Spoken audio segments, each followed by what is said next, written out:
Welcome to another episode of Read the Room, man. How are you? Oh, you know me, just living the dream out here in the weathered, stormy Arizona currently. We've got a little bit of, I think, monsoon is deciding to lift her skirt a little bit, and we're getting to see the repercussions of that. She is a fussy kitten, and I enjoy it tremendously. Well, you don't get, you're up in Prescott, so you don't really get the dust storms like they do in Maricopa at all. No, it's a You're not lot in of the lightning. desert. Yeah. Lightning, which I love. But I just watched a documentary on lightning, and it reminds me of uh, how easy it is to get struck by lightning, uh, and how random. I'm the kind of guy that puts his, takes the lawn chair out to the front yard and with just sit with a there. golf club, with a 9 iron, of No, course, I'm not that just waving it stupid. around and I promoting try not to dust. get the old Benjamin Franklin lightning conductor next to Right. me, but it's just one of those. Like, I just love weather in nature. It's one of Mhm. those moments where I get to kind of reflect and realize how small and powerless I am Yeah. in a giant world. Like, people, scientists can come up with hows and whys of lightning, but the fact of the matter is there's things about it that they don't understand, that we don't Right. understand, and it's just this powerful entity that Shwaggies. I love. Oh, there she is. What's up, baby face? I'm trying to put my headphones or get headset going.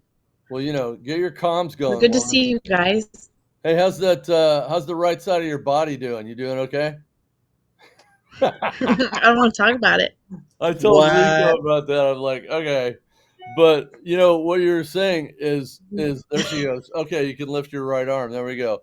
But It's like can I you can't bench press I a can't do my waffle? hair. See, You know, this is Oh my God. What that's did you it. That's do, the Steph? limit, right? Did you it's just try to aggravated armbar too from hard? the It's got to be a John competition. McCain. It's got to be a John McCain anniversary somewhere, so she can't lift her arm up above her head. I'm kidding. That's terrible. I shouldn't have said that. John I'm gonna McCain of get all struck people. by lightning, Rick. So Of all before people. Mark used his John McCain joke, what happened, Steph?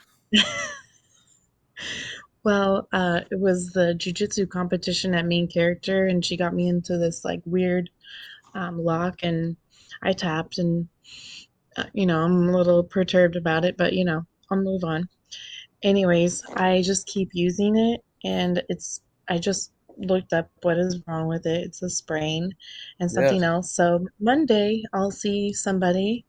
And there you go. speaking of which, I should probably go find my ice pack. So let me go get my ice pack. Go get your ice pack, and we'll finish talking. So, speaking of engineering, there is a massive IT failure today. Hospitals, airports, government, corporate with CrowdStrike. So they did an update, and all of these clients of theirs shut down. Have you seen that? Did you say, speaking of engineering, Yeah. Well, before? you were talking a little bit ago about lightning and things of that nature. I'm like, speaking of failed engineering, right? What? What a Exactly. connection.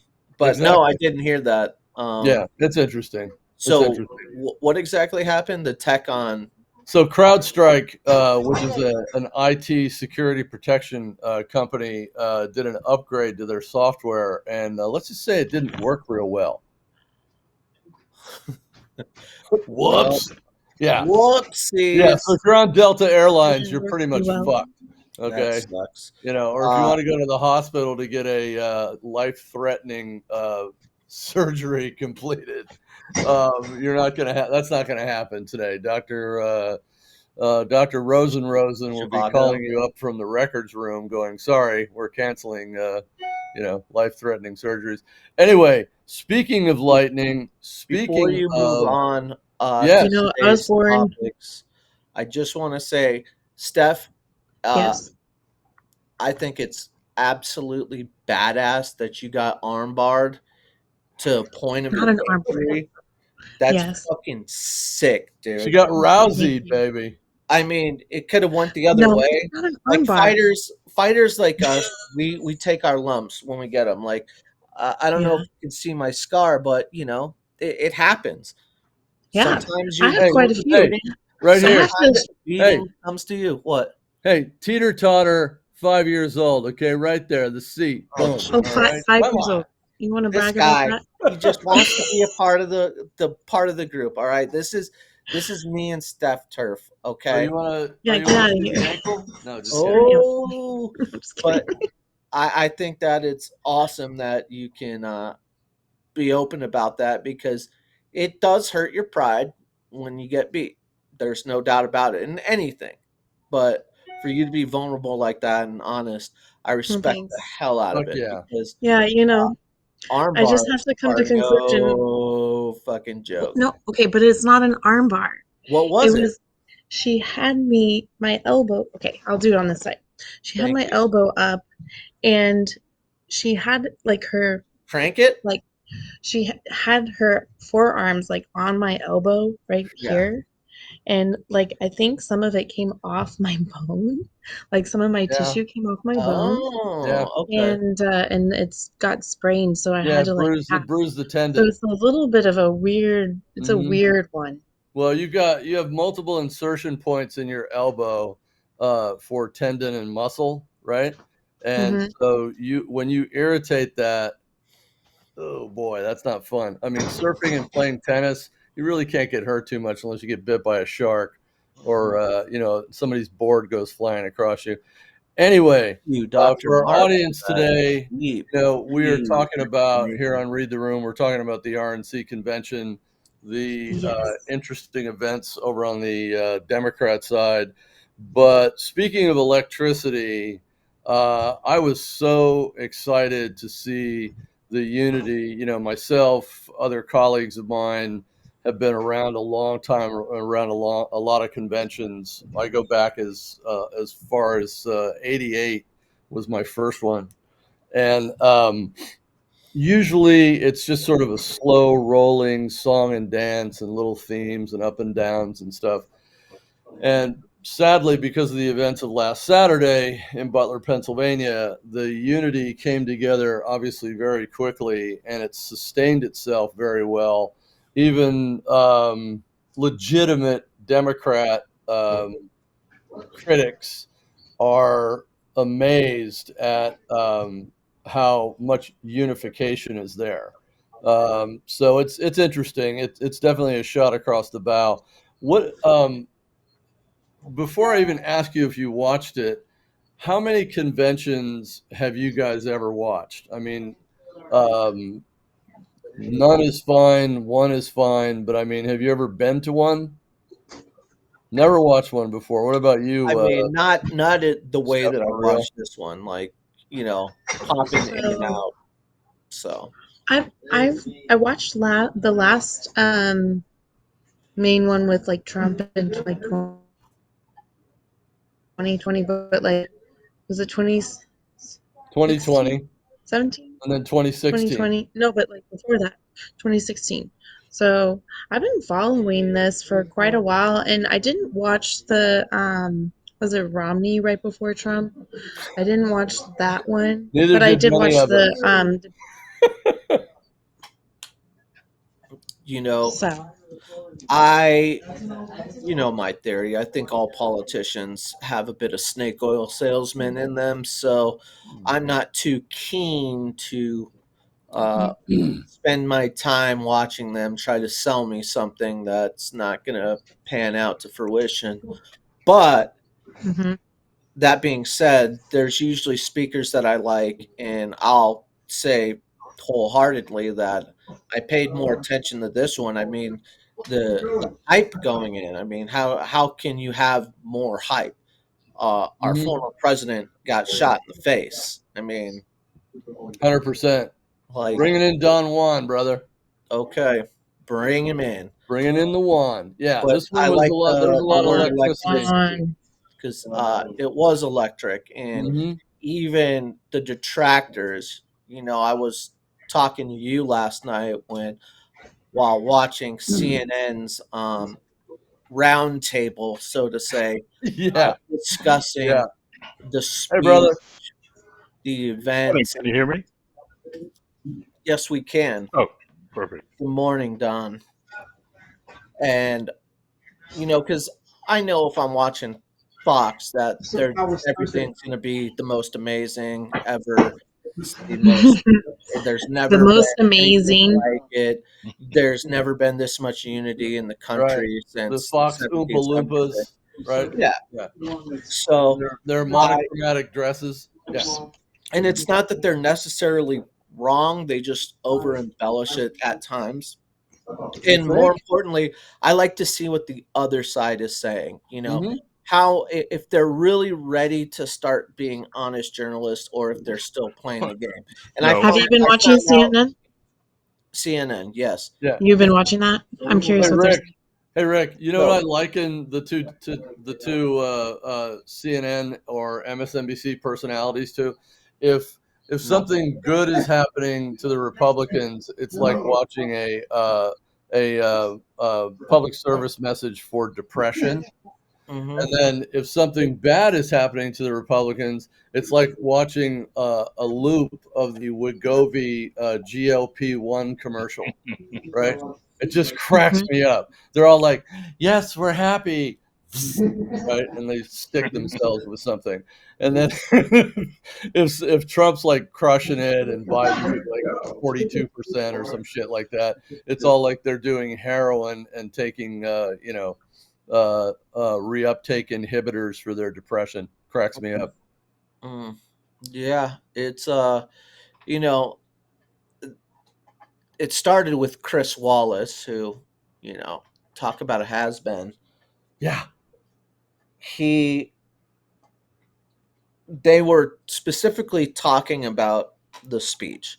They didn't want to encapsulate the convention as a whole for the most part. Eventually they had to, but Wallace said that this is the first good thing to happen to Democrats in 3 weeks. They all trashed the speech. They said it Hmm. was it that abhorrent "See You Next Thursday." Caitlin Collins was talking about this, how it's a reminder of who Trump is and what Trump is, and blah blah blah blah blah. Why he's so unlikable, and they got right back into that never Trumper kind of Hmm. place. Yeah, I said that Upset to the that he Politico didn't. reporter that wrote that today on Instagram. Yeah, they were upset that he talked about the things that's happened to him and what's going on with the country. They wanted him to just come out and be soft Trump, Hmm. and talk about unity the whole time. Baby Trump, Yeah, not going to happen. instead of talking about policy, because that was the one thing that I found within their spiel was Hmm. it was never talking about policy. They never brought up policy. They never brought up how he talked about policy. I think they alluded to when Scott Jennings came in and refuted them, rebutted them, then Hmm. they had to confront that. But it's all a popularity contest with them. But eventually, Van Jones let it Yeah, I saw let it that. slip. He let it slip.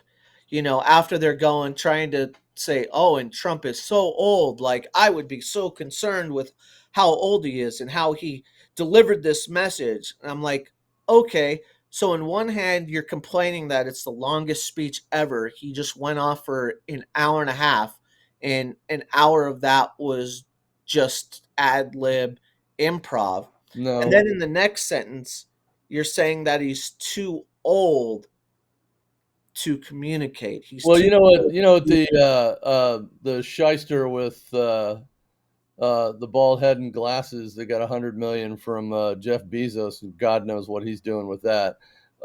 Van Jones is doing is he also said that there was much excitement at the RNC in Milwaukee as there was with Obama in '08 well, because that's he's a what I'm he's an alluding to. Obama boy. So hold on. I want to be Hold, conscious of Steph's time today because she only has like this a is an limited time. important point, though. We don't. Okay, It is a very important point. breaking news. What Van Jones said was that this feels more like a movement. Oh yeah, Feels yeah. It was a more great like a quote. movement. It's culture, it's religion, it's politics, Mm-hmm. it's people, and movements are very hard to defeat. 100%. Okay. So, that gets really to my first point, and I always share some of my messaging thoughts with you guys. Conventions are about political messaging, obviously. They're also about voter turnout in the remaining days of that election cycle. So we've got 109 days left, right? And you look at the polls, and will he or won't he get out? I'm still betting that he won't get out, but we'll see. Um, he's at 42. Trump's at 52. Dum Dum, the word salad queen, is at allegedly 46, 52, 53. But Trump has done the following, and this is kind of is still, again, early before Labor Day, looking at polling. He's moved above 50%. For political professionals like me, a lot of my colleagues, both on and off the Hill, when someone can do that and sustain it. So by the time I get back from vacation next month in Wyoming, not France, Rick. Oh, where? Where did you I'm visit? going to Bordeaux, Wyoming. I'm kidding. Ugh. I'm kidding. I'm going to Wyoming. But by the time I get back from there near the end of next month, and Steph's back from Alaska, if Trump's still above 52, 50 on average of polling, an amalgam of 10 polls together, and he averages 50 plus, and you got the Democrat below, you got a really good picture of where this election is headed. I think we know that already. Um, the successful messaging of any political party um, just gets a continued bounce, thrust, or increased momentum after its election. So I'm interested in seeing beginning next week to the end of the congressional recess when they come back in after Labor Day. It's going to be real interesting to see what that looks like. Don Juan, what were your thoughts about the convention overall? And then Steph, tell us what your thoughts were also. I didn't see much of the convention. I kind of caught the highlights because it kind of conflicts with my work schedule. But it's easy to say it's the best ever. I will say this much, and if I had made this point 6 months ago, I'd have been terrified. But the Republican Party is clearly Donald Trump's party, and oh, by the way, that's not a bad thing. And for this reason alone, I was skeptical. Um, he controlled the convention. Was about his messaging and not a lot of guys on the outside or whatever, with their points of view. It was a Trump convention and it played well. I mean, it played well enough for the likes of, MSNBC to ignore it and for CNN to kind of say, well, okay, there's some good parts. But I saw the highlights when they brought out, like, the everyday American. That's a great message. Yep. The Democrats, who used to be capable of that sort of thing, can't do that anymore because Nope. they're everyday American. They don't want to put on TV. They don't Nope. want to put on, drag queens and Khalifa wearing, pro-Palestinian protesters. Trump and the Republicans showed average, everyday Americans who were passionate and real. Did you And see that the is family what, members of those soldiers that were killed at Abbey Gate? yeah. That one hit the old Corazon hard, man. That was beautiful. And then CNN was trying to play it off like, well, yeah, they're making a good point, but Trump called soldiers, suckers and losers and all this stuff. But again, everybody saw what they saw, and it's more current what happened in the wake of Biden and his horrific abandonment of Afghanistan, and everybody knows it. So again, they can't hide from the facts. And like I said, I think it was a very tight knit convention. Mm-hmm. And again, they humanized Donald Trump, and I thought in a very sincere and significant way. You Did saw you him surrounded. guys see if he was crying at all a little bit? I mean, he looked very glistening at that one moment as he began to talk about his experience and Hmm. the heat of the bullet going by. Did you was I did I have like allergies? My eyes were watering or something. Did you guys see that at all? No, I Dude, I mean, picked up on that. That was wild. he was I getting thought he emotional. was.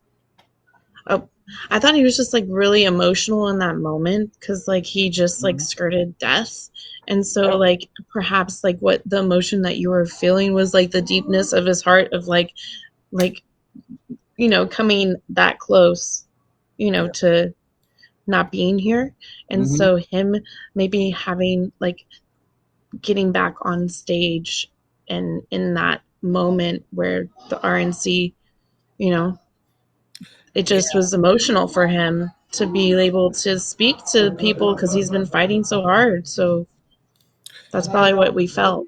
it's Ricky? such a good point. I was thinking about Mhm. it watching him, and I'm like, this guy's got some serious balls. Like, Yeah. See think about it. Zuckerberg's comment? The dude. hmm What? I'll just keep talking, man. I'll show it to you. It's a trip.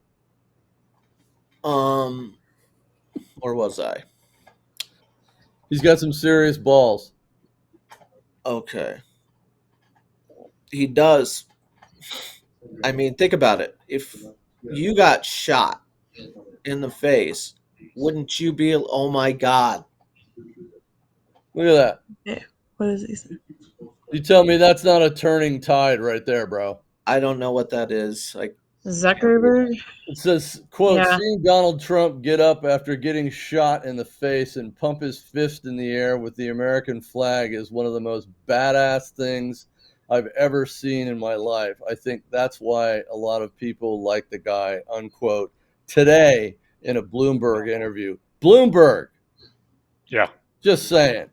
Yeah, just saying. Interesting. Rick, you're on track, man. 100%.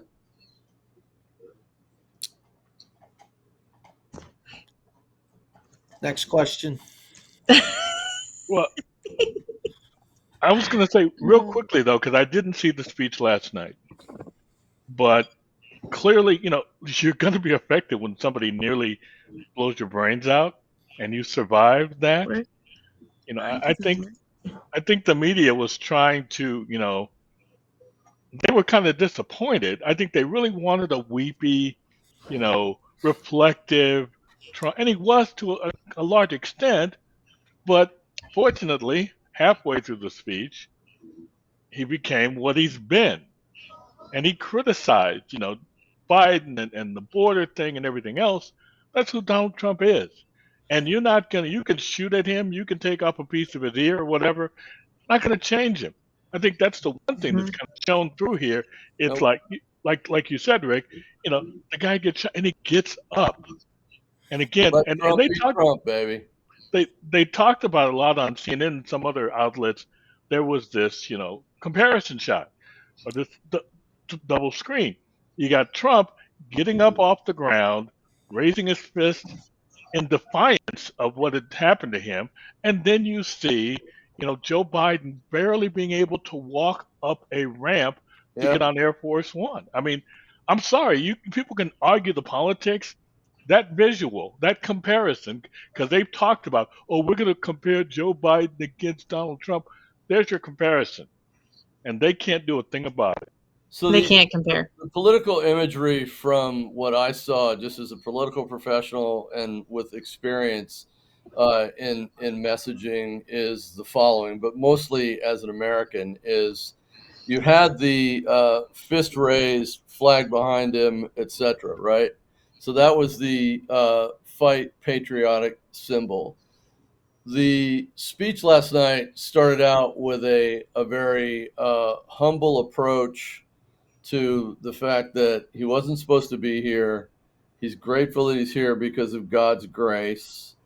And then, as he said, if you recall, that he'll only talk about it openly this one time.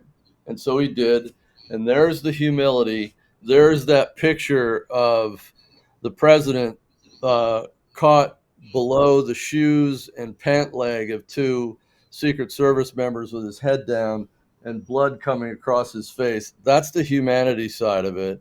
And then the third component, and then also his graciousness to former chief, fire chief comparator.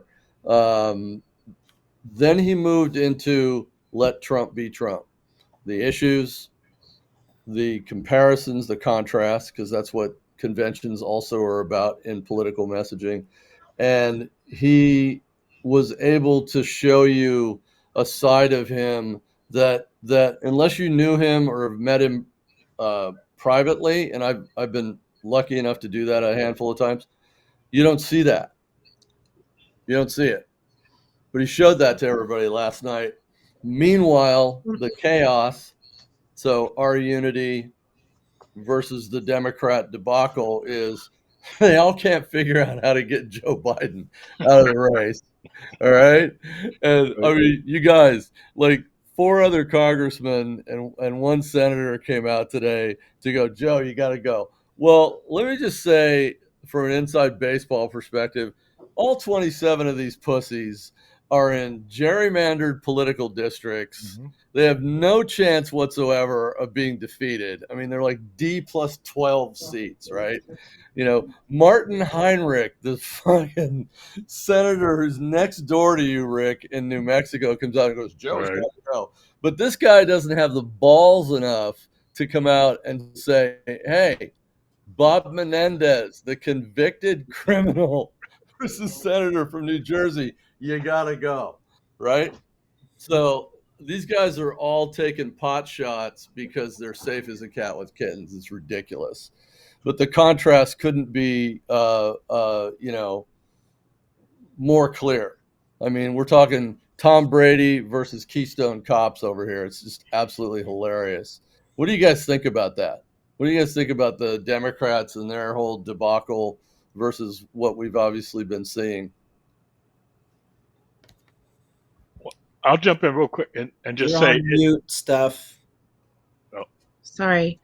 There's some commotion sometimes, so I put on mute. But I just wanted to mention real quick on the emotion side of things before we jumped over, is how Dana White, when he introduced Donald Trump and how he expressed like his friendship and how Donald has always been there and that he's been a loyal friend, like that emotion leading into him coming in was a part, like, you know, he has people that are surrounding him trying to prop him up, and so this is pretty emotional, you know, in that regard. So I didn't want to forget about Dana White's like intro, because he really like expressed like his personal reflection, and you know, I hope that other people, you know, see that, you know, see through the smoke and whatnot. But anyways, for the Democrats, what were you gonna say, Don Juan? No, I was just going to say, it's they've talked themselves into this position. It is because I'm watching, of all things, Morning Joe this morning, and they had on what's her name, Jan O'Malley Dillon or whatever her name is. She's one of the campaign chairwoman. Right. She looks like a librarian. And she comes out and just said, "Hey, he's still in the race," and I stood up and I applauded. Yeah, great, you go, Joe. You got it. You're the man. So they're in. It's not that Joe Biden is in a death spiral. It's the entire Democratic Party, and they can't stop it. They're fighting amongst themselves. They're undecided. They have a convention coming up in a month, and they don't even know who their candidate is likely to be. They have no idea.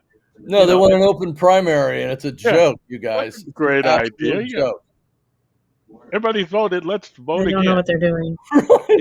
Right. Oh, you 14 million people that voted for Biden in the primary. You can suck. You don't get to go. You don't get to backtrack on that stuff. And this comes from the so-called protectors of democracy. We're going to stand. We're going to be the vanguard for democracy in America. Oh, by the way, we're going to try to stop Donald Trump from getting on the ballots in Colorado and Maine and so on. And of course, now that we have to, we're just going to find this extra constitutional way to get another candidate because we know Joe Biden's going to lose. So Yeah. I love it. It's great. And that's the point right there, is they're supposed to be the protectors of democracy, as they have apparently coined that term. Who believes that is, up for debate. But the fact that they won't use the 25th Amendment to Right. get Joe out, this may be the only time that I cheer 25th on Amendment. Joe Biden ever. Hashtag stand with Joe. Because Mhm. right now, Do the he hashtag is thing again. hashtag That was stand awesome. with Joe. Because right now, he is the person who is fighting Oh a my system. gosh. He's fighting a bunch of greedy, power Mm-hmm. hungry individuals who are afraid of losing their seat at the table.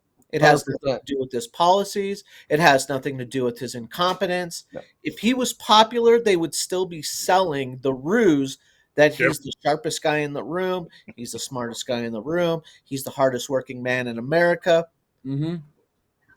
And to know that there are money benefactors, basically the lobbyists, the Hey. politicians, the swamp per se, Mhm. that want to push out a candidate, an incumbent president per se, but Mhm. the current president running for re-election, who's got the delegates, who's got the votes, the people voted for Biden to represent them. And now, because they are afraid of losing their power, they want to Mhm. try to leverage him out. It's ridiculous, and no one is falling for it. Nope. I mean, normal, No one's following for it. what? No one's follow. I said following, but I said falling for it. Yeah. That's what I meant. No, I mean But that's good. normal people like the three of you.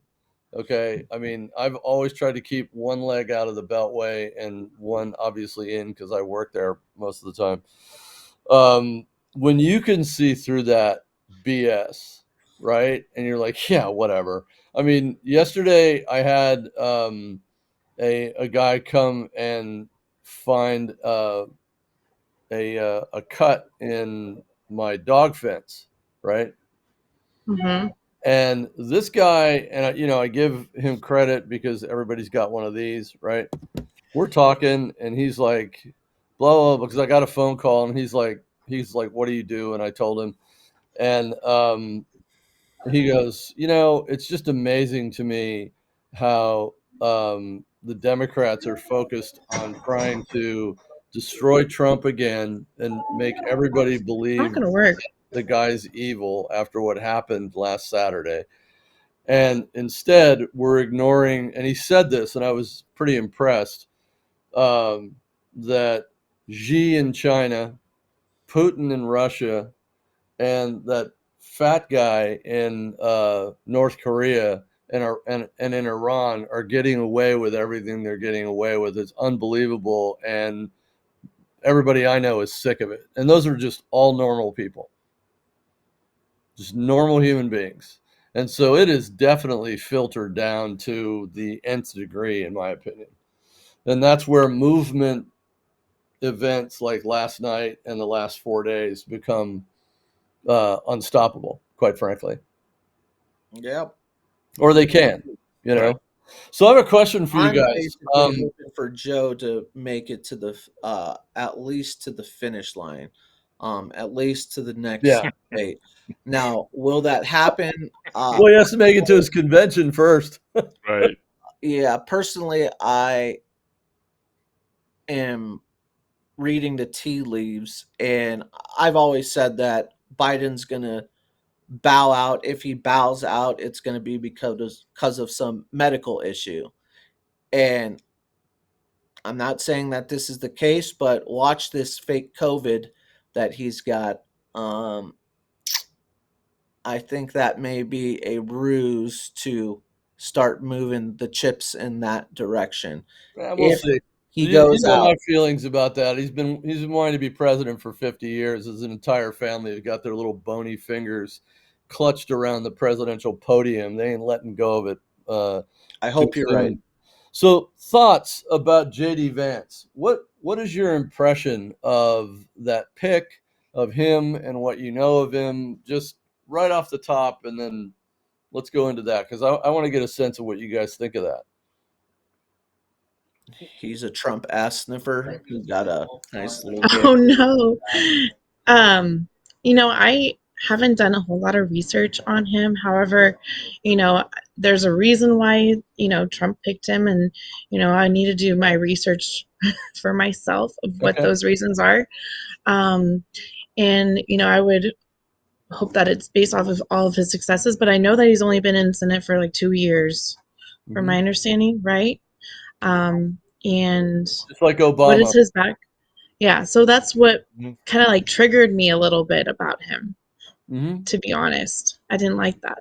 He only had been, but what's his background? Can you I guys do. inform me? I'll go into that, but just want to hear what you guys have to say. Don, what are your thoughts, buddy? Well, I actually did read Hillbilly Elegy, so I got a certain level of admiration. I mean, I love that story because it's kind of like my family story, coming Mhm. from nothing, working hard, and achieving the basics. I mean, he's done beyond that, but just stabilizing himself, joining the military, which I highly endorse, and just making something out of himself. I mean, that's a very not only inspiring story, but it's just the kind of thing that tells you why this country is so great, that it can produce circumstances for people like J.D. Vance who want to work hard enough to take advantage of them. Mhm. I now personally, my pick was Sarah Huckabee Sanders.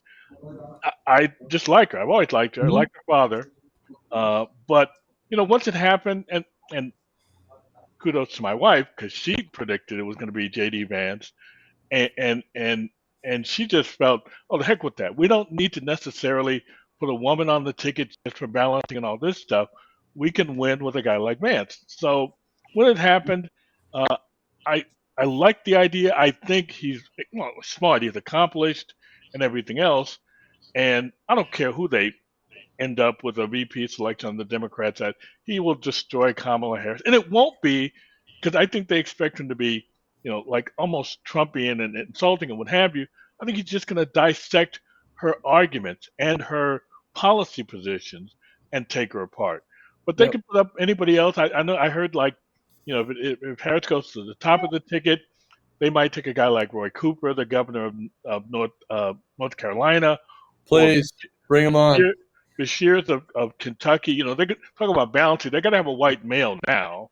Mhm. That's because the dream ticket of Kamala and Michelle Obama ain't happening. No, never was. No, Look at so Ricky. It's like, no, not gonna happen. it's not just the visuals. They're both far left leaning Right. candidates. It's as Right. simple as that. Forget about gender and race and all that stuff. These people are nuts. So, like I said, I like Vance. Again, I didn't expect him to be all that dynamic in his acceptance speech. He was right down the middle, and I think that ultimately appeals to people. I know people talk Mhm. about they love the confrontational types or what have you, but the guy is solid, and I think it's not he doesn't take positions simply because you know it's politically expedient. He takes a position on the Ukraine that I take. Why the hell are we spending hundreds of billions of dollars and giving it to this shyster, this phony, this Zelensky, when we're not even asking them for an outcome? Right. Yeah, take our Grift. hundreds of billions of dollars and when you do what you want, we'll keep giving it to you, and hopefully you know you might actually win. They're not going to win. This just in, they're not going to. Russia has already taken Right. 20% of the Ukraine. And oh, by the way, they annexed Crimea when Obama was president and Joe Mhm. Biden was vice president. They're not giving And that back. Georgia when George W. Bush was president. Yep, true. Yeah. Just saying. Just putting that out there. Rick, what Yep. were you going to say? Because then I'll comment on JD real quick. Fun fact about Ukraine: they have more bars and nightclubs now Oh, no kidding. for the war. True story. Made in the USA. They're partying their nuts off right now because they've got an endless cash flow, and that Yep. war is stuck Yep. on the southeastern tip, Mhm. far away from Yep. the capital. So they're living like rock stars right now. The days of when missiles were being launched into their cities, the hard times, those seem to be over right now. They've recovered nicely, to put it. Yeah. In terms of Vance, I respect the hell out of the guy. His story is great. Yes, I think he's a Trump ass sniffer, that typical Trump style. Found somebody that's a lapdog to him, but he didn't take But here's bait. the thing. I didn't see much of Matt Gaetz during the convention, Oh God, no.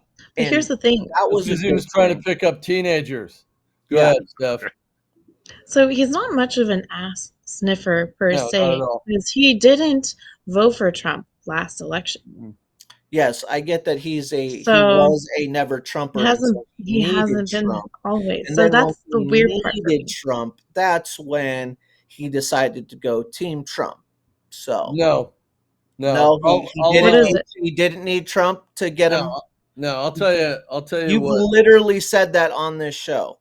That Yeah, he but that's not what needed I'm Trump. talking about. He didn't jump over on Trump's side because he needed him in 2022. He was already there by 2020. So I've been watching him since 2016 when the book came out, and he and Tucker Carlson became friends, Mhm. right? You Okay. remember Tucker Carlson? He showed up on Fox's Air last night. That was fucking hilarious. You talking about irony, right? And they're like, "Oh, there he is. He used to have the little kid, the little mouthy kid from New Jersey or Pennsylvania. What's it? Jesse Waters. It used to be the 8 o'clock hour." I'm like, "Yeah, dude. Yeah, that's 6x your audience." Next, Johnny notwithstanding. I love that little dude, Johnny. The guy's hilarious. Right. But they became friends. Vance, to his credit, and in his speech on Wednesday night, explains, "Look, I didn't know the guy, but what I knew of him, I didn't like."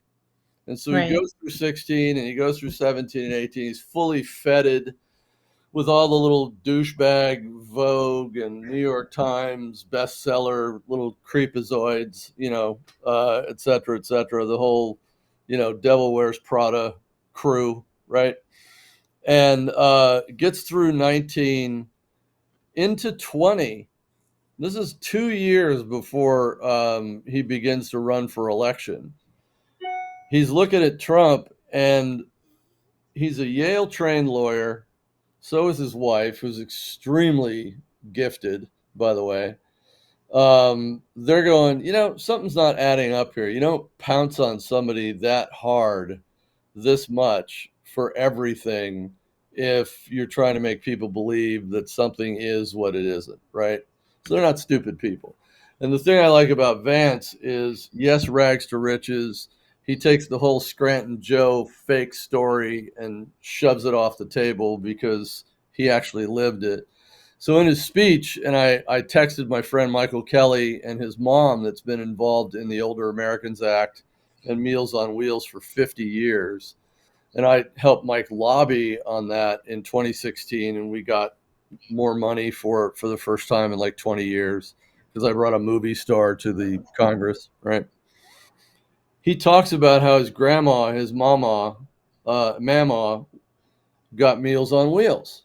That's part of the Older Americans Act from the 1965 Medicare Act. And she would ask that person, "Can I have a little extra for my grandson who she was raising?" That was very human, very real, very touching, built his character.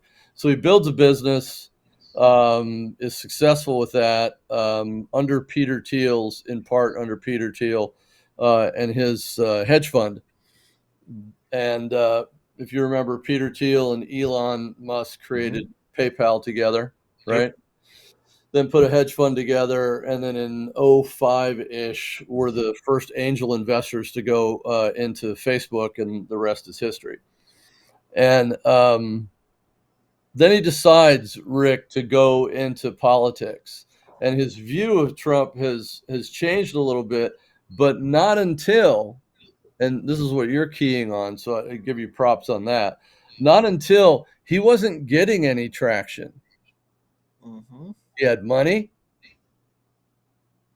he had positions, and yes, he turned and said, I'm in this to win it. And he calls Peter Thiel and goes, what do I need to do to get on a call with Trump and get his endorsement? Because it's Trump's party, and it has been since 2016. Anybody that, as I love when you say this, Ricky, that doesn't believe stuff like that is living under a rock, okay? Because they are, and it's now been solidified.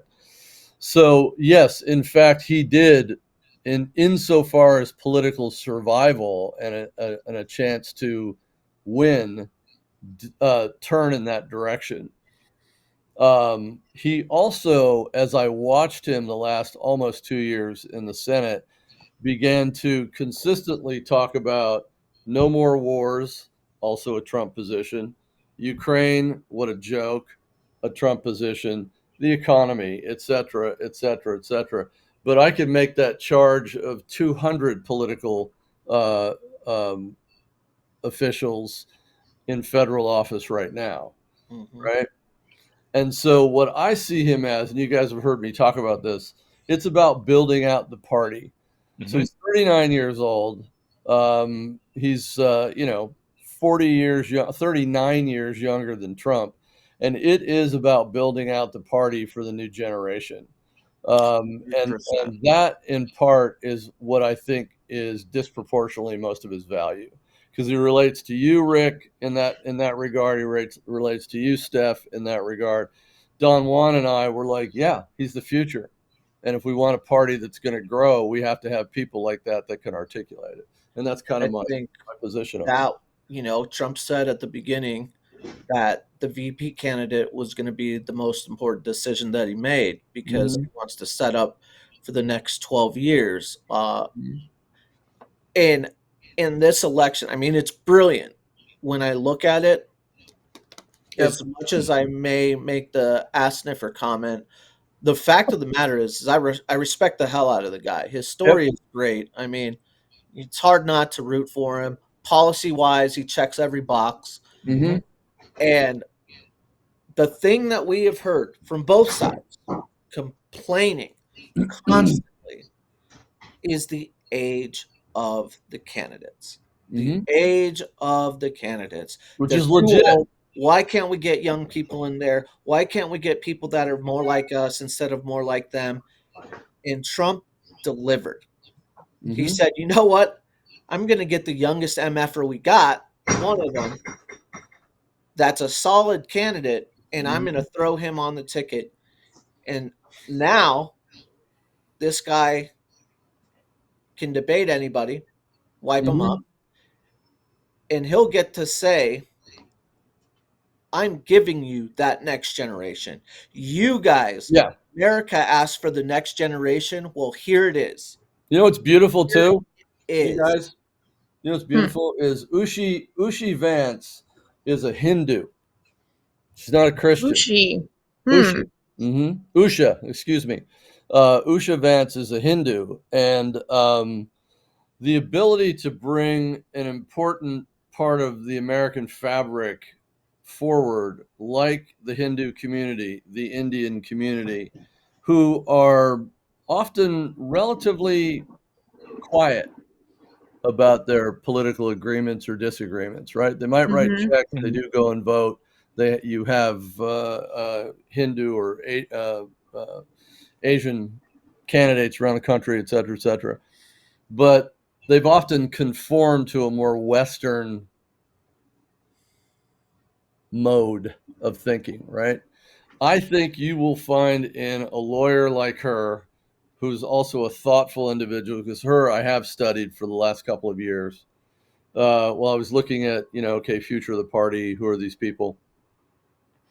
You're going to find that that also is a party builder, widener, deepen, expander.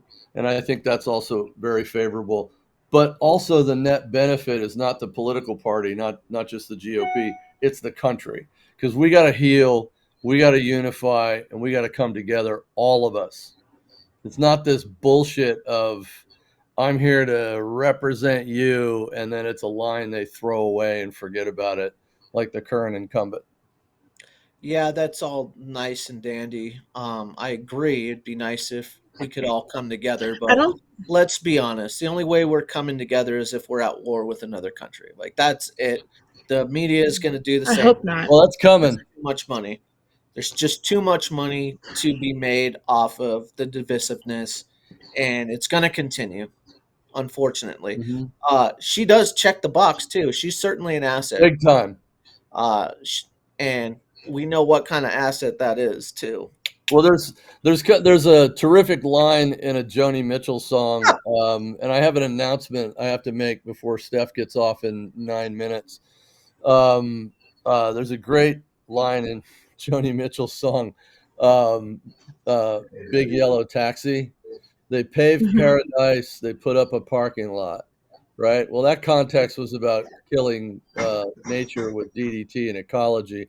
What I'm Mm-hmm. talking about is Trump gets reelected. Knock wood. We have a second inauguration for 45, turning him into 47.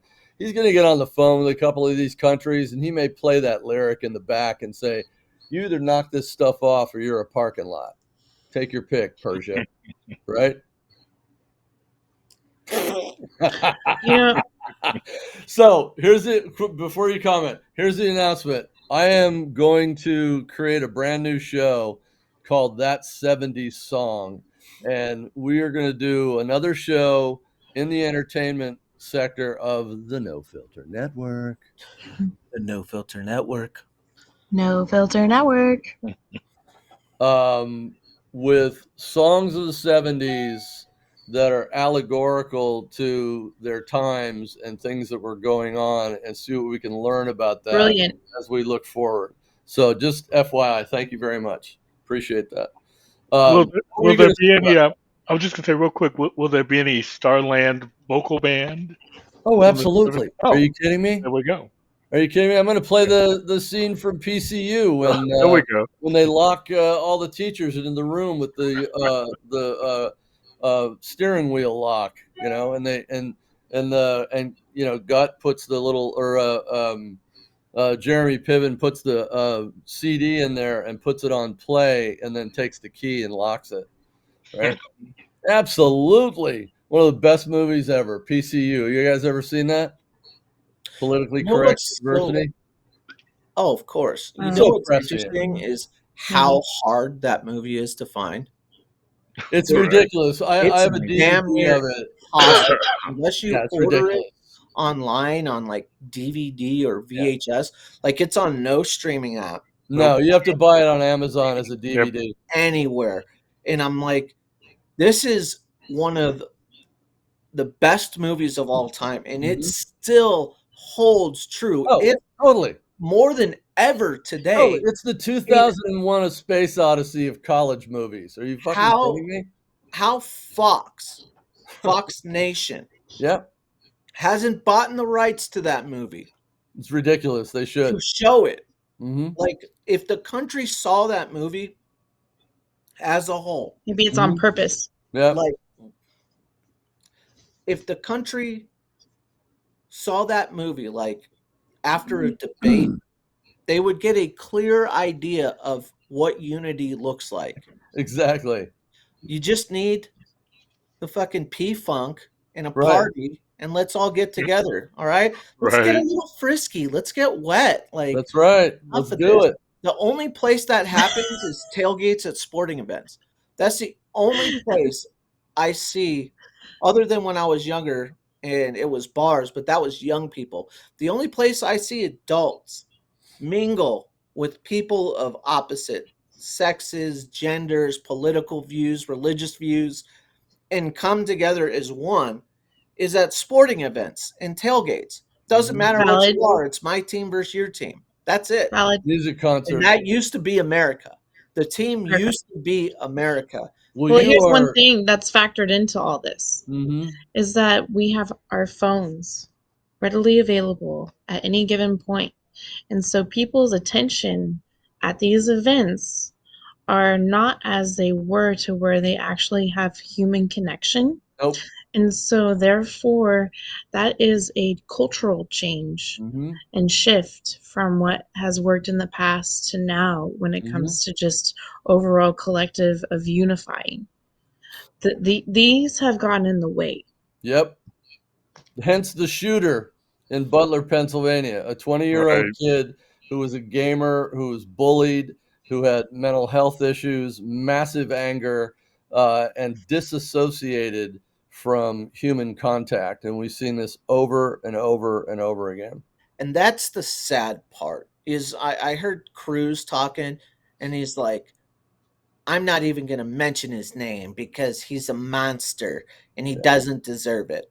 And I'm thinking, in one aspect, you're kind of right, but the reality is this kid was picked on, bullied. Mm-hmm. He didn't ask for that. He didn't ask to get shit on, shoved in lockers, beat up. Mm-hmm. You know, school shooters don't just happen.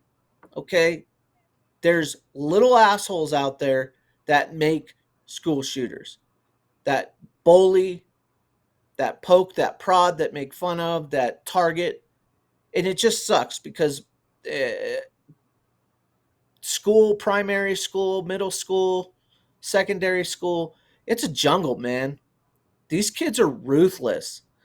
And with what Steph said, the phone, it's 10 times that. They don't just now go home and hang out with their friends or their family and do home. They go on there and it's 24/7 bullying. Mm-hmm. It's Right. 24/7 shit talking. Yep. And adults are encouraging it. We're encouraging it because they go online and they see nothing but adults doing the exact same thing. Like, Well, I talked to a colleague of mine who's a counterintelligence analyst for the FBI yesterday because I'm writing these questions for the record for these two congressional hearings, Monday and Tuesday. And She walked me through how the closed off aspect of both video games, mental health assessment, human contact, etc., have really hammered kids of this age, right? mhm, So COVID didn't help, but even 4 years prior to that, that wasn't helpful, and even 4 years prior to that, that wasn't helpful as well. And you can go back. Steph, Columbine was 93. Is that No, right? that was like 1999. Yep. Okay, 99. so it was in So the 90s. here's I the knew it thing. was in the 90s. Well, my point I need to add to is that. this wasn't invented until 2007, and so Correct. you Hmm. still had multiple aspects of those problems. Before you go, I future have of the something to You have say. a GOP and the point. Democrat Go ahead, Party. Steph. What's your point? You have something to say? Were you going Well, to I have a finish? point in regards to the shooter.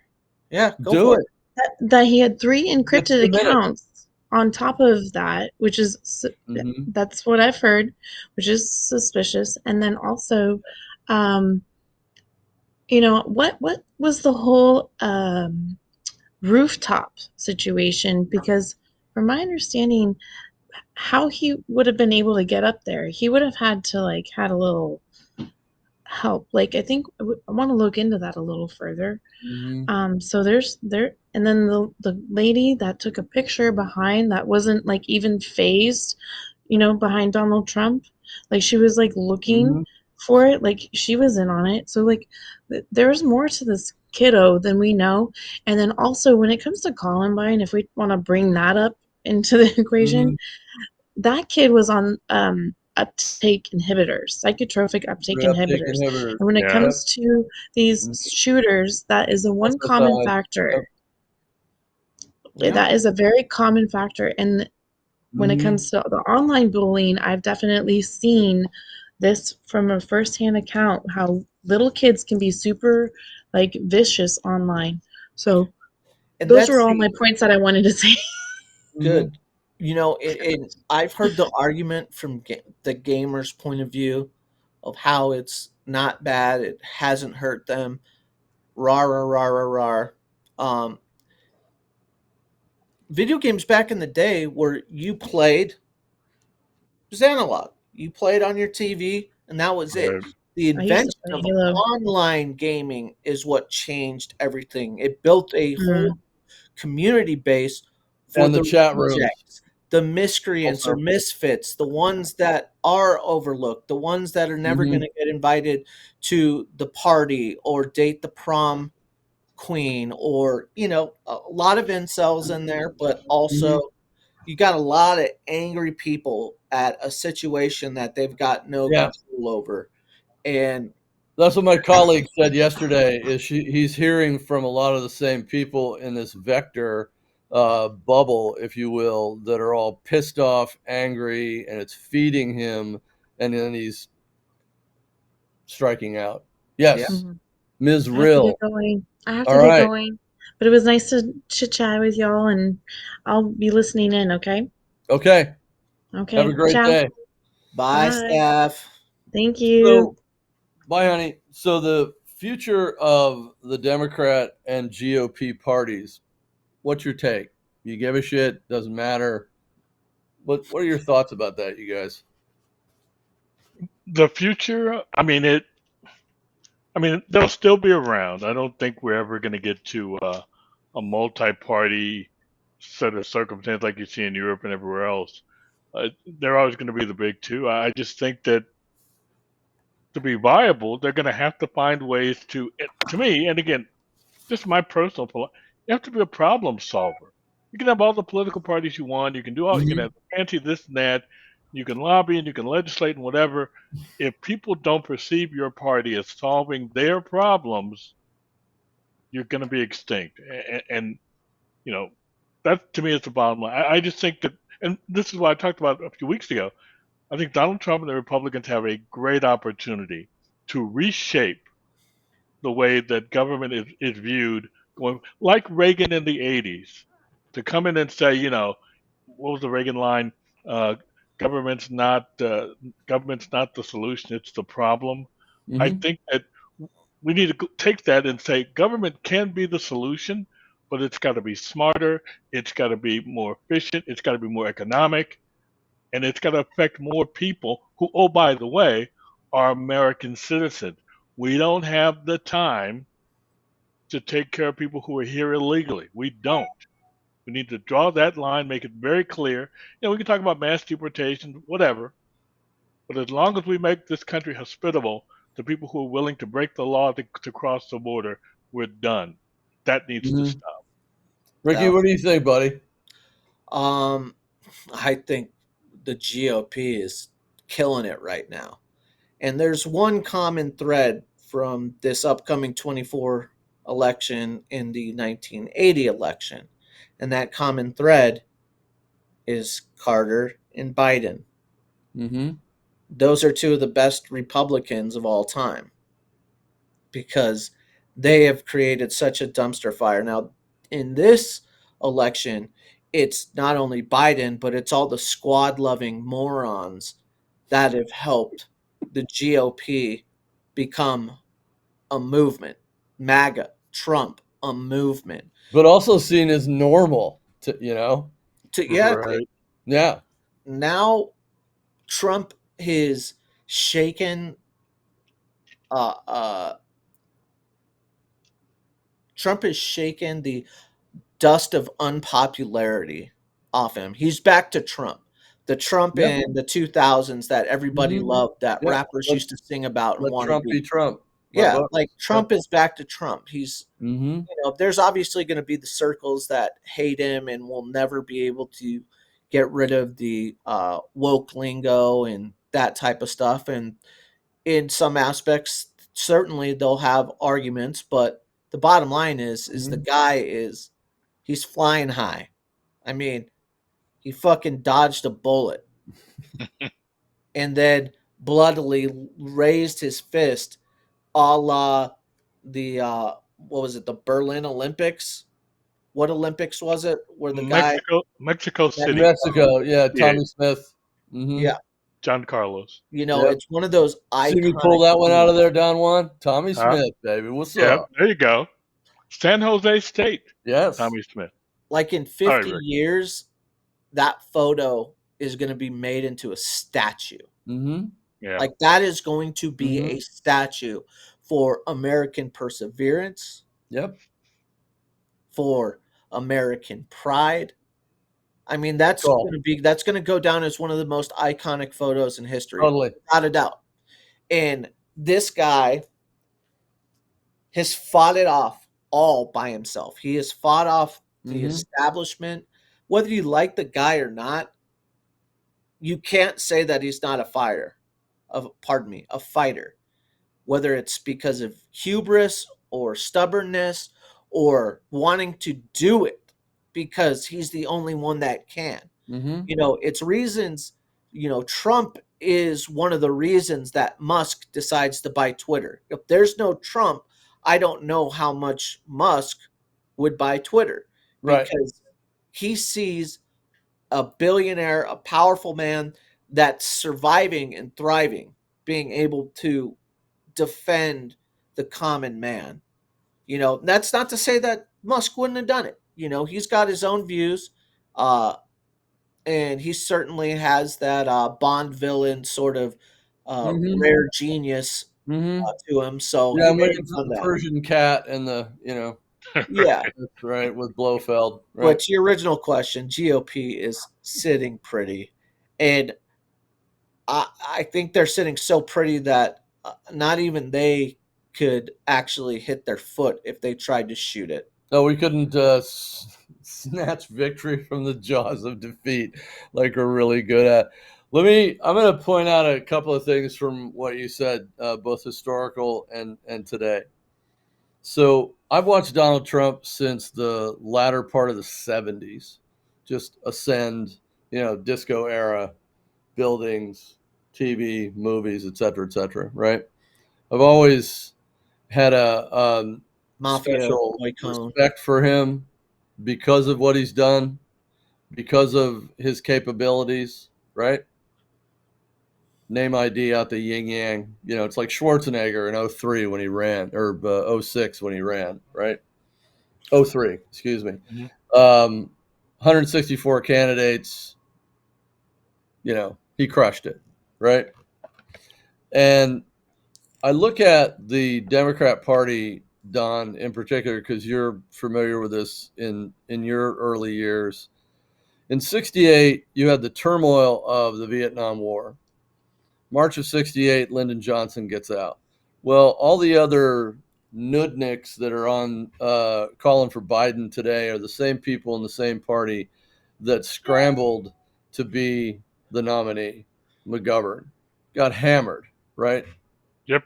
Nixon came in and went, yeah, I was the youngest VP in the history of the country, and guess what? I'm going to kick your ass. And the country went, we believe you, and we're going with you. In 72, when weak, insipid candidates like Edmund Muskie were up there, the Nixon people who just ripped your throat out, ate it in front of you, and watched you drop to the ground dead, were like, we're going to completely rat fuck this guy and the party, and we're going to win in 72, and they did in a landslide.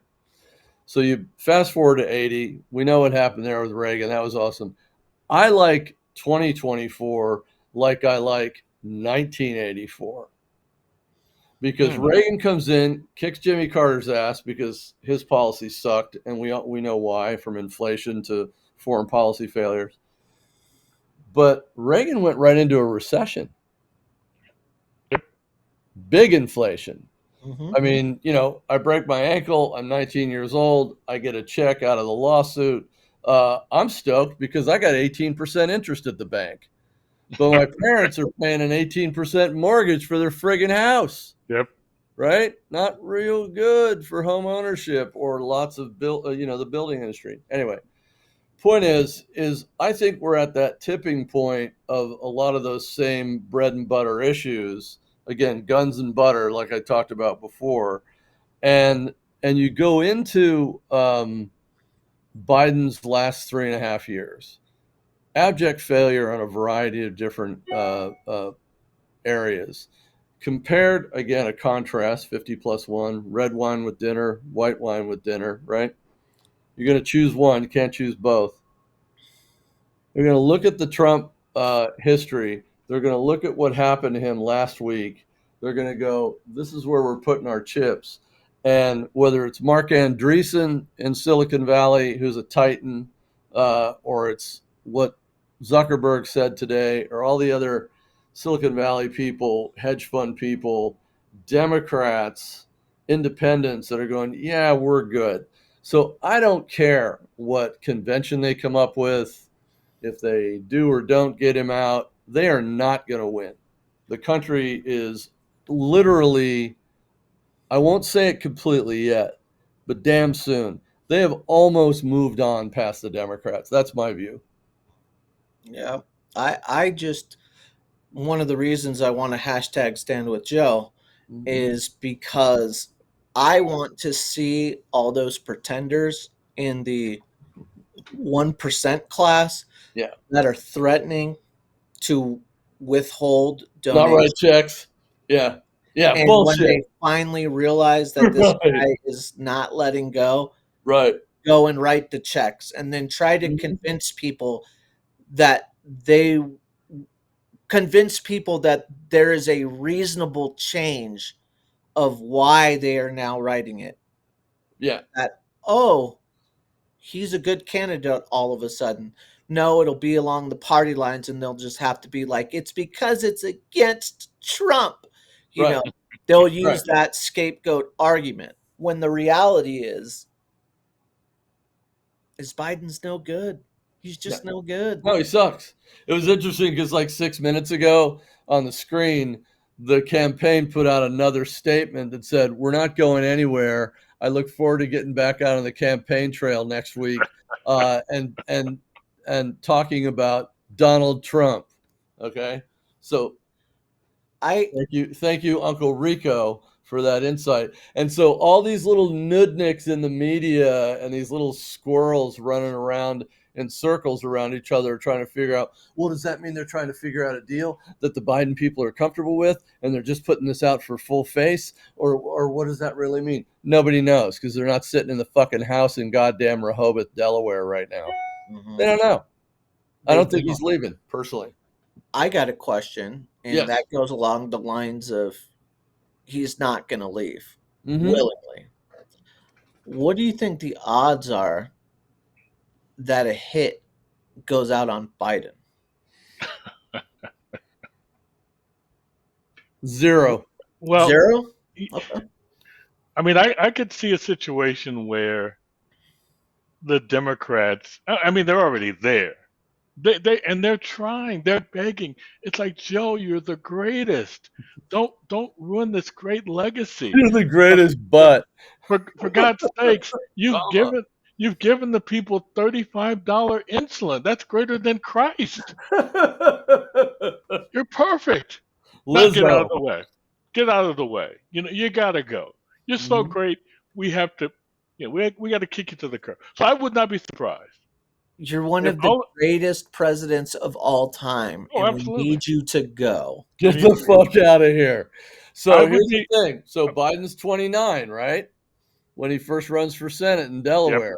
Yep. Well, the local gentry there were like, who the hell is this fucking kid?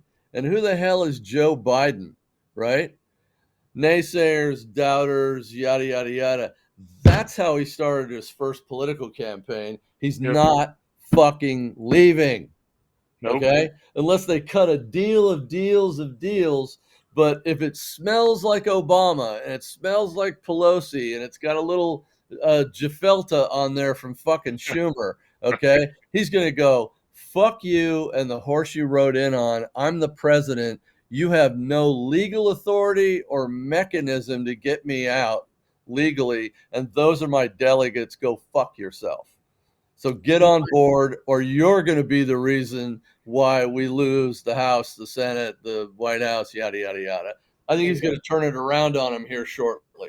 And I just thought of something, and I know all three of us can get behind this. I hope Biden shits all over the Obamas, and I can't wait for Barack to show up in those TikTok videos where they're hand in hand again. Like, hey, we're buddies. Right. We love each Right. other. We're best friends. I've Right. always liked Joe. And my wife, well, my wife has always loved your wife. We're best friends. And watch Obama have to eat that crow and lose that battle. And I think that's as important to Biden as anything. Oh, totally, because they treated these guys like baggage handlers for 8 years. Yep. Once Obama put his name in the hat to say, you know what, you need to go. And once Michelle Obama's name started being floated for the candidate, the Bidens were like, are you? No. No. That will not be our legacy. We will not be replaced by the female Obama. By a former hospital administrator who's a fake gardener. Yeah. Exactly. That's not happening. So no, in that aspect, when you say that out loud, it certainly feels more like Joe's not going anywhere. Well, just a second ago, this idiot co-founder of Axios, which is basically a bullshit college newspaper inside the Beltway, is on Fox News. I mean, this bald-headed prick doesn't show up on Fox News ever. And he's trying to justify that friends of friends of friends inside Congress and inside friends outside of friends are all saying that it'll probably take him the weekend to figure it out, which means they don't know shit, okay?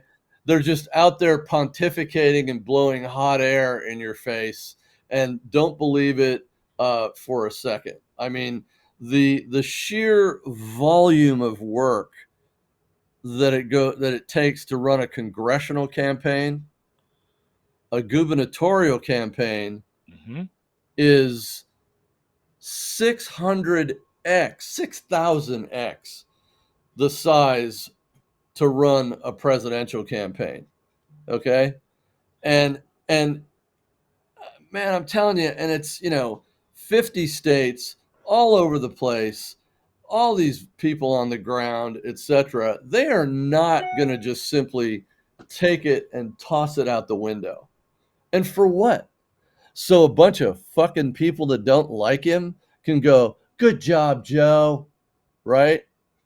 And then use a street sweeper and just blow his smell out of the way while they try and replace him with some other moron for the remaining, this is post-convention, remaining 90 days of a campaign. Get the fuck out of here. It's not going to happen. And I could be wrong. I don't believe it'll happen in my bones. Maybe Don Juan, you can answer this question for me, but how many weeks in a row now has it been that Biden is going to make his decision by the weekend? 3. Exactly. So we're heading towards Friday, the story comes out that he's going to decide by the weekend. Right. And then the weekend comes and passes and it hasn't happened.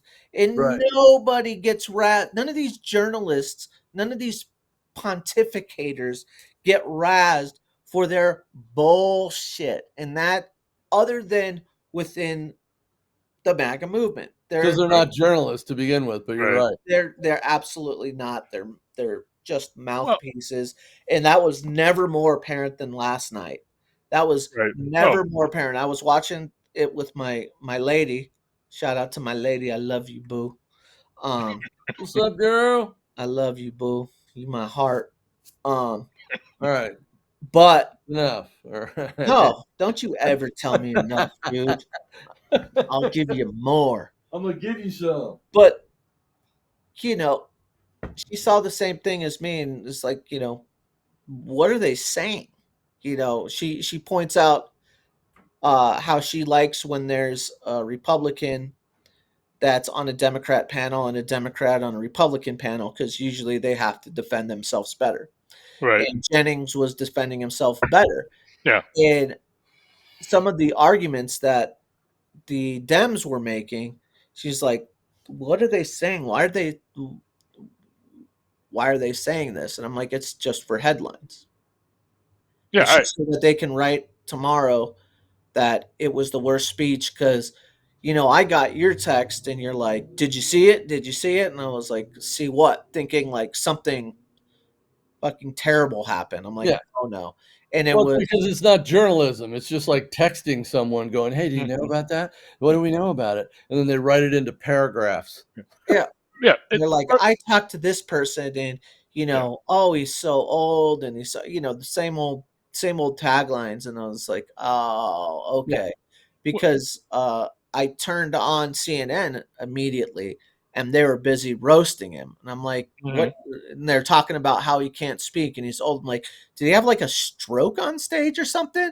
And I'm going through like trying to watch it and talk to you, and you're like, no, it was fucking awesome. Yeah. It's like, oh, I mean, I should have assumed that was the Yeah. case, but I wanted to give them the benefit of the doubt because of the climate, and of Right. course Whoops, my they bad. were just as stereotypical as ever. Yep.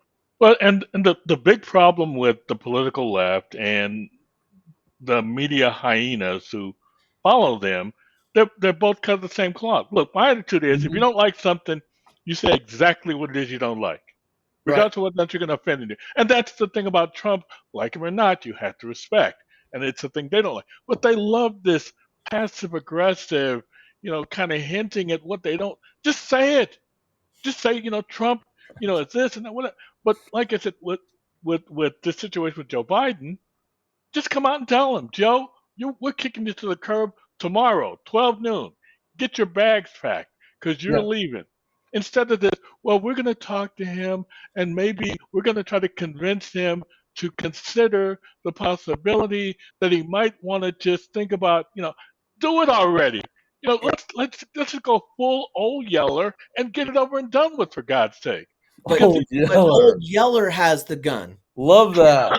Right. Old Yeller has the gun. I wish they would take that approach so old Yeller could a rabid old Yeller could turn the gun on little Susie or little Johnny, little Hakeem or little Chuck or little Nancy, and be like, "Get the fuck off my property, That's bitch! right. Who the hell do you think you are? I'm Joe Biden. That's right. You Pull know a what I've pull done? a Clint Eastwood in Gran Torino, right? I'm Jill Biden. I mean, I'm Joe Biden. Joe Biden's right. what? Anyways, what were we talking about? Oh yeah, get off my property. Get off my lawn, right? Yeah. Hell yeah.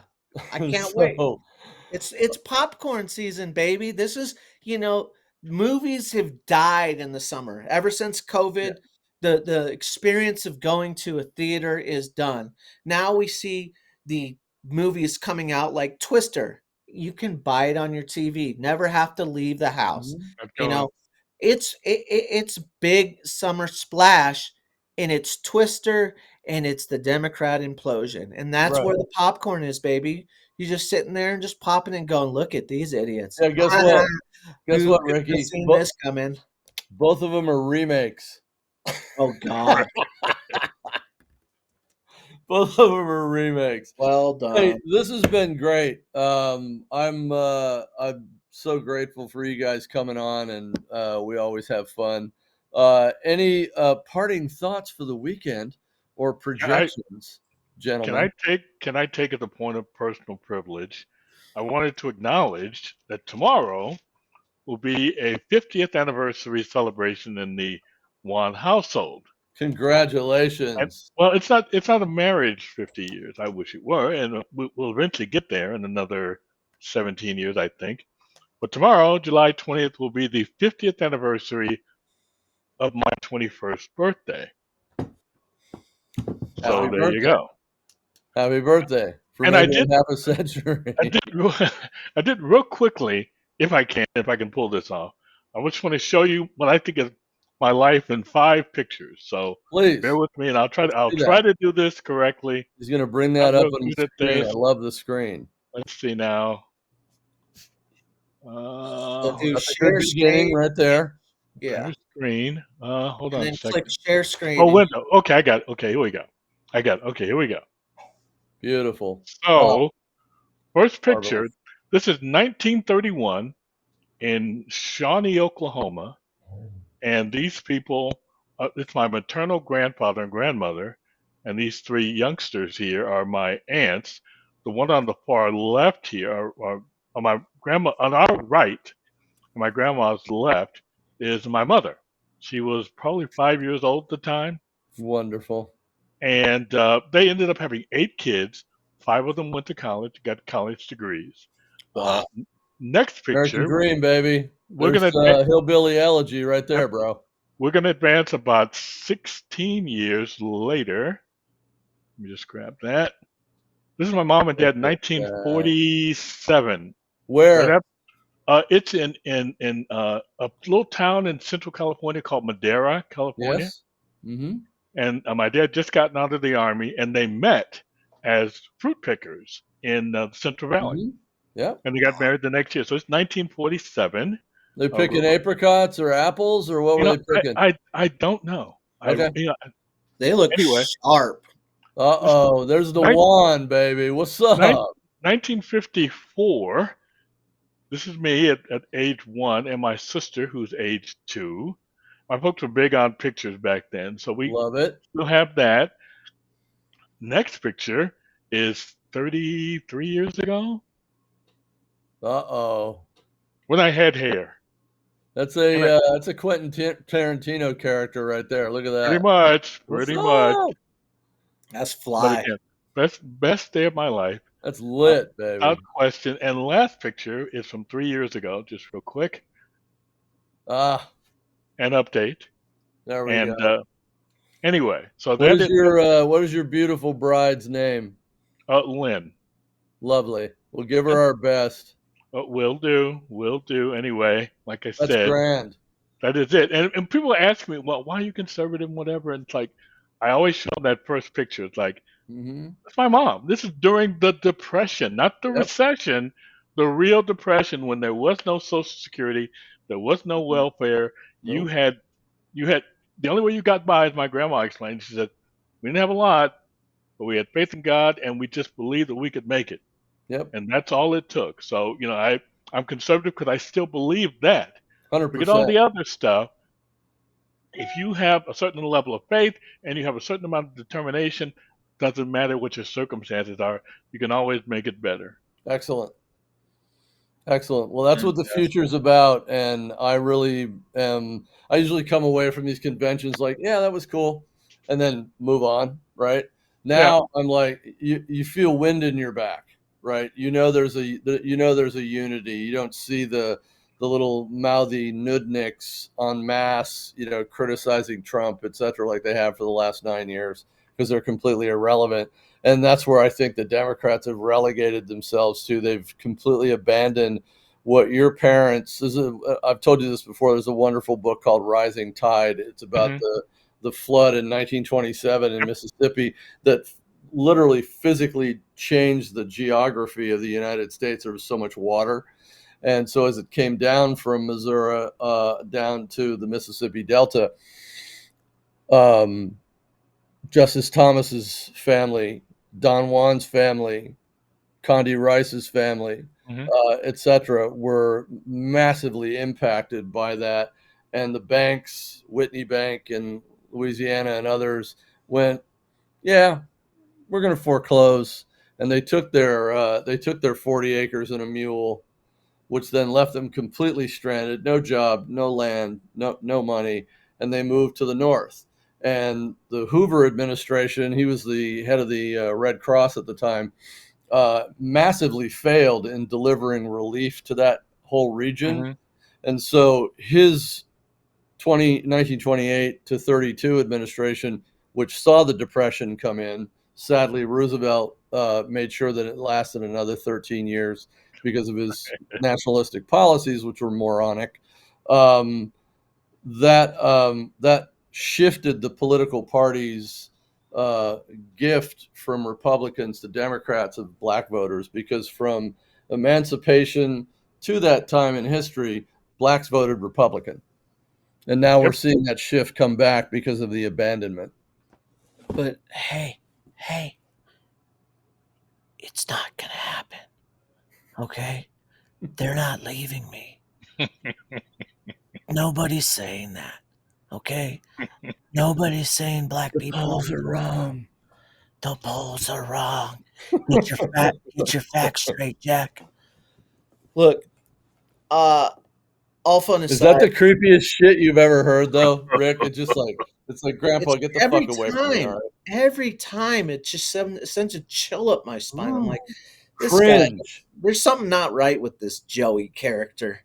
There's just something not right with him. Yeah, you shower with your daughter, you got a fucking problem, bro. When she's an adult, yeah. I just I want to thank Don for sharing that. That was beautiful. I feel privileged that you trust us enough and you've got enough love for us to want to share your history, where you're from, where your family's from, what struggles you've been through, the good, the bad, and showing coming out, pretty blessed. And I just, I'm glad that we could create a space that Mark, who championed this show, Mark is the one that started Read the Room. I was merely a chucklehead that came on and just happened to click. But I'm glad that he created a space where we could just get together and muck it up, and that, you've really come into the fold and become a part of the family. And, that what you just did kind of hammers that nail in even further. So thanks for sharing with us. And I don't say it often enough, and I don't think I've said it at all. I mean, I really appreciate just the chance to come on, because trust me, and I think people know me, I have opinions about almost everything. So I'm a little restrained, because my wife tells me, don't talk over anybody, to keep it measured. So I'm fighting it, because again, if you give me, forget Trump's 90-minute speech or whatever, I could do 3 hours and never stop. I would cover everything. But no, I really appreciate you guys. I mean, it's one, I look forward to it. I build up a lot of things over the week I want to get off my chest. So it's very cathartic. It really helps me with my with my treatment and everything else. I mean, it makes you feel great. But on the serious side, it's like, 'cause people tell me this all the time, and I think they're wrong, and I point out where they're wrong. It's like I'm some good person, great person, whatever. I'm really just the guy that I had great parents. I grew up in a great set of circumstances, with a great wife, great family. All I have to do is just show up. That's it. Just show up and don't do anything stupid, and life is going to be good. So I'm more than blessed. Completely agree. Well, again, I'm going to develop this new show over the weekend, shoot it out to you guys for some critique, but I want to start talking about art and music and life and allegories, and how we can actually reconnect with one another, not simply through a device like this, but because art does speak about our history, our future, our current level of creativity. And we could not do the things that Don's family, my family, other families have done, Rick's, in any other country consistently Correct. than the United States that empowers the individual, provides freedom and liberty to that individual to be exactly what he or she wants to be. And I have seen it a lot over my life, and I've been traveling in Europe for almost 30 years now. And it's really remarkable how 30 years ago, when Germans didn't even know what resumes were and what they were for, and that marketing was important for X purposes, right? Yourself, your company, your message. And so we've come a long way, and I want to make sure that we remember those things in the art that's been created so that we understand that we will relive experiences over and over again, and we'll also know how to solve problems, new ones or ones that are familiar, right? So I hope you guys will join me in that too. This will be a lot of fun. Yeah, excellent. Well, I will bring along my copy of Joni Mitchell's "Ladies of the Canyon," Wow. just so I can be a Cool. part of the circumstances when they evolve. So She's amazing, and her album Good. Blue is just Yep. absolutely killer. I completely agree. Just killer. Yeah. Anyway, you guys have been great as usual. Another great episode of Read the Room. I can't thank you enough. Ricky, I'm going to be putting everything up on YouTube over the weekend. So we'll have a nice library to pull clips from and spread around the digital fruited plain for people to look at. Okay? Just Sounds good. text me when you do so I can Yeah. chop it up. I will. All Have a right. great weekend, you guys. Congratulations, Don. Happy Appreciate it. anniversary. Thank you very much. See you guys. Alrighty. Adios. Bye.